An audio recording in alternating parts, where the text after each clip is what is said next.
dan sahabat saya, sahabat seperjuangan, sahabat Khatib, mahasiswa-mahasiswi sekalian, semoga kita bersama-sama dalam majlis ilmu ini berada dalam rahmat Allah Subhanahu Wa Taala, insya-Allah. Setelah apa yang didengar daripada sahabat saya Ustaz Muhammad Khatib tadi, dia menyatakan tentang hujah bagi golongan yang mengatakan bahawa bolehlah menggunakan kalimah Allah itu oleh orang Kristian ataupun orang bukan Islam. Sebelum saya pergi lebih jauh, saya kebetulan kat sini untuk menyatakan pendirian ataupun hujah-hujah golongan yang kata tak boleh sama sekali untuk kita menggunakan kalimah Allah, untuk orang Kristian menggunakan kalimah Allah. Kita tak boleh bagi. Walau macam mana kita tak boleh bagi. Kami yang kata dipertahankanlah. Okey, sebelum saya pergi kepada soalan saya ingin menerangkan dulu. Saya rasa 80% dekat sahabat-sahabat mahasiswa-mahasiswi tahu lah konsep Islam, konsep tauhid kita sedikit. Tauhid Islam terbagi kepada 3 bahagian. Yang tauhid bahagi Ahlussunnah wal Jamaah, dia katakan tauhid itu sendiri terbagi kepada 3 bahagian. Yang pertama tauhid uluhiyah. Tauhid uluhiyah itu apa? Tauhid uluhiyah ni iaitu kita mengatakan Allah itu yang Maha Esa, yang layak kita sembah, tiada Tuhan selainnya.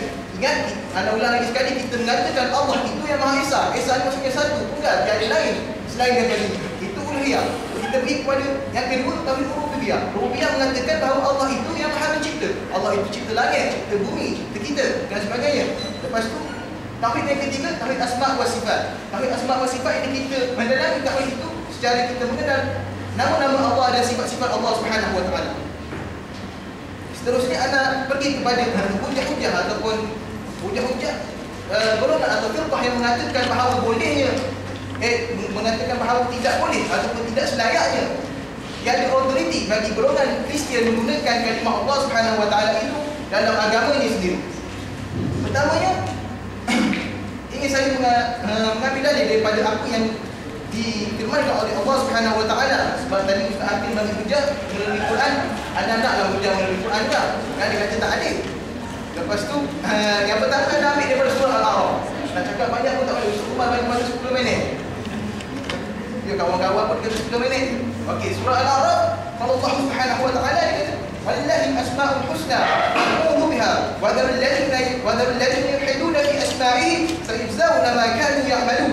Allah kata maksudnya hanya milik Allah al-asma'ul husna, maka bermohonlah kepadanya dengan menyebut asma'ul husna itu dan tinggalkanlah orang-orang yang menyimpang dari kebenaran.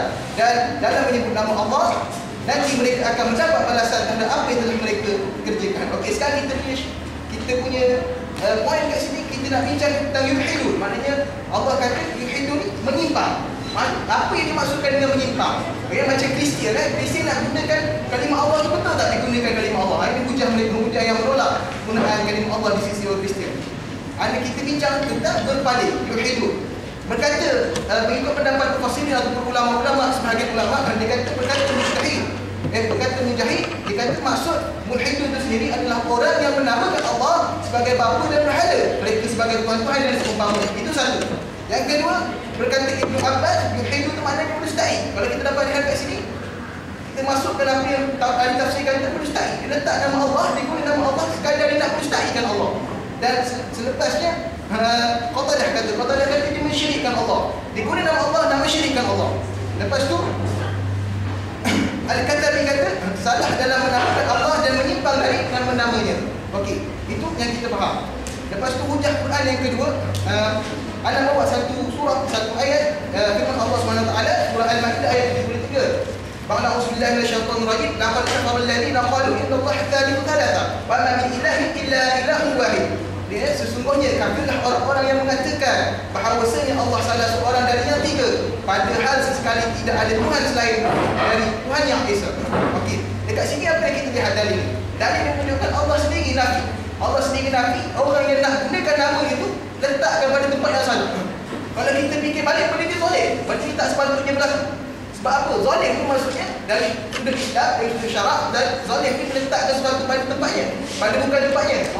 Meletakkan sesuatu pada bukan tempatnya. Maknanya, macam dia zalim. Kalau kita ni orang Islam, kita tahu tak, kita semayang, kita Allah Akbar, asyhadu an la ilaha illallah, kita bertasyahud setiap hari mengatakan Allah kita yang Maha Esa, tapi dengan adanya satu sikap macam kita, tiba-tiba je kita nak berikan Allah kita yang kita kata satu tadi, kita nak berikan golongan yang mengatakan Allah itu 3. Kalau kita fikir balik, macam mana?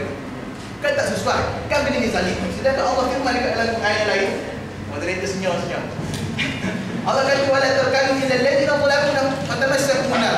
Allah kata janganlah kamu sesekali meletakkan diri kamu itu menyokong ataupun meletakkan diri kamu menyukai golongan yang zalim. Kerana apa? Sesungguhnya fatamassakum nar, kamu akan ditempatkan dalam neraka. Waliyahzubillah. Mudah-mudahan itu bukan golongan yang macam itu.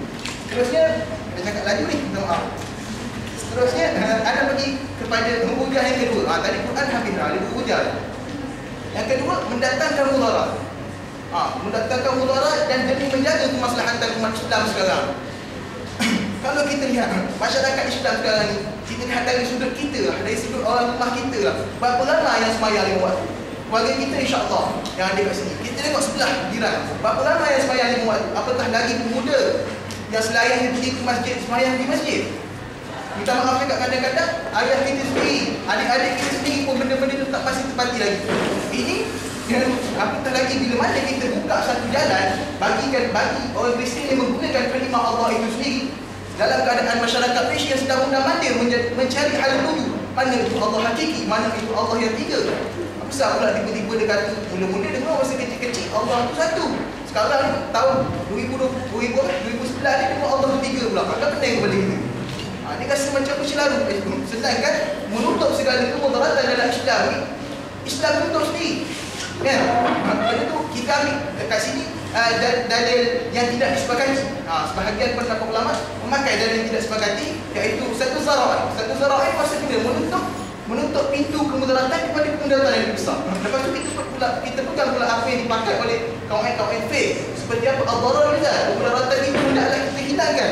Lepas tu al-darar itu fa'ubin qadarkan. Hingga kemudaratan itu dapat mungkin harus ditangkis. Masalahnya dalam keadaan macam ini, bila mana kita lihat keadaan Malaysia dah kelam kabur dengan sembahyang di Tampukang, dengan yang tak letak nama Allah lagi, kita dapat lihat berapa ramai orang Malaysia dah murtad. Sedangkan besok bila mana kita bagi orang Kristian ni guna berdakwah atas nama Allah tetapi dengan tiga Tuhan, berapa ramai lagi orang Malaysia, masyarakat Islam, anak-anak Islam pada hari ini akan murtad. Waliyahzubillah. Maksud dalam sudut menjaga kemaslahatan juga, kita lihat ini gejala Kristianisasi. Kristianisasi ni jahat. Allah kata dalam Quran, "Walan tarda ankal yahud walan nasara hatta tattabi'a millatahum." Mereka ni orang tak redha melainkan kamu ikut agama mereka. Lepas tu dalam kitab Bible tu sendiri, dalam kitab Bible kata, tak silap anak-anak mafhum lah. Dia kata, maka kamu baptiskanlah mereka. Dan kalau kamu tak boleh baptiskan mereka, maka cukuplah sekadar mereka menjadi anak-anak murid kamu. Sekarang anak tanya, dah jadi ke kita anak murid? Dah jadi kan? Kita dah jadi. Kita dah jadi anak murid dia. Macam mana kita jadi anak murid dia? Tu, satu anak sentuh, pemerintahan.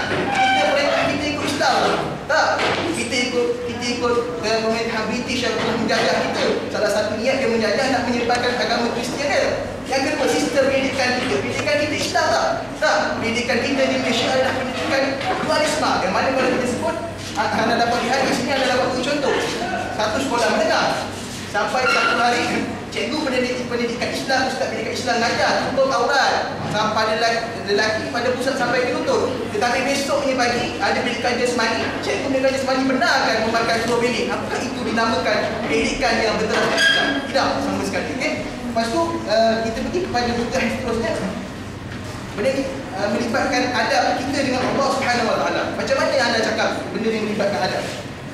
Pertama sekali, dalam maqasid syariah, kita dikehendaki menjaga 5 perkara. Yang pertama, hifzuddin. Ikut mana pun hifzuddin dia kena pertama. Kalau bertempur hifzuddin, menjaga agama dengan menjaga diri, kita dulu kan menjaga diri. Menjaga agama dengan menjaga harta, kita dulu kan menjaga agama. Itu hifzuddin. Bila mana ada disebut adab kita dengan Allah, maknanya dalam hadis yang anda dapat lihat dah, yang mereka dapat lihat bahawa benda ni pertemuan antara dua benda yang orang kata benda nak kata tidak apa, tak boleh sebab dia benda ni bersifat tauhid, bersifat uluhiyah, benda yang tak ada dalil qat'i yang jelas. Mengatakan tak boleh kan, tak jelas lagi. Maknanya dasar bila mana tak jelas perkara itu berlaku adalah jalan syubhat. Ini kita takut. Bila mana syubhat kita kena elak. Nabi kata benda, innal haram bayyin wal halal bayyin wa bainahuma umur mushtabihat. Yang halal itu jelas, yang haram itu jelas. Yang kedua, antara keduanya ada benda yang tak pasti. Lepas tu diberikan itu, waman waqa'a fil haram waqa'a fil syubhat waqa'a